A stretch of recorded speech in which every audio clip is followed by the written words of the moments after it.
Shoulders back, tummies in. 3, 2, 1, action! I loved the idea of seeing someone in the last sort of stages of their life, and I was very curious about the thing that I think that's interesting about Margaret Thatcher is that there is this public and private, and there's the tension between the two. And it is my duty. Ambition that's got me this far. Ambition, and the rest of us, we can all go to hell.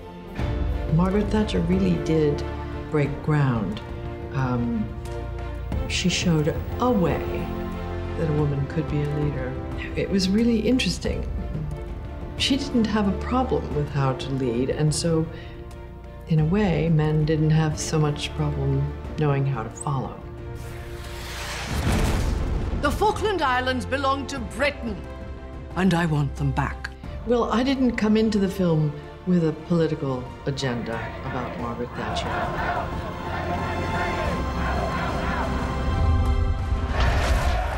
We were sort of more concerned with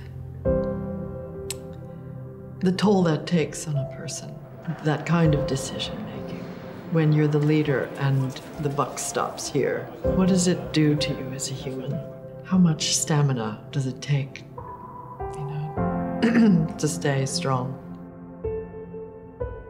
The challenge of the movie was always to try and tell something new about Margaret Thatcher. What was behind the Iron Lady? What was behind the mask?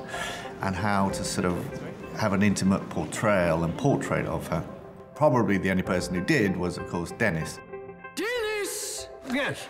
So it was how to humanize her and allow us access to a world that we didn't know. And so Abby brilliantly came up with the idea of setting it now, where her looking back with Dennis over time.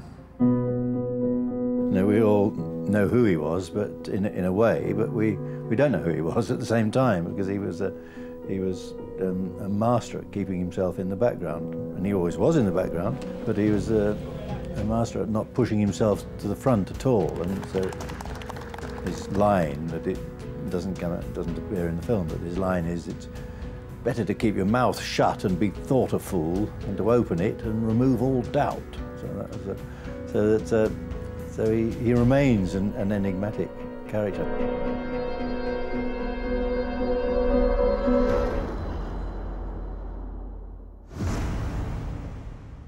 Gentlemen, shall we join the ladies?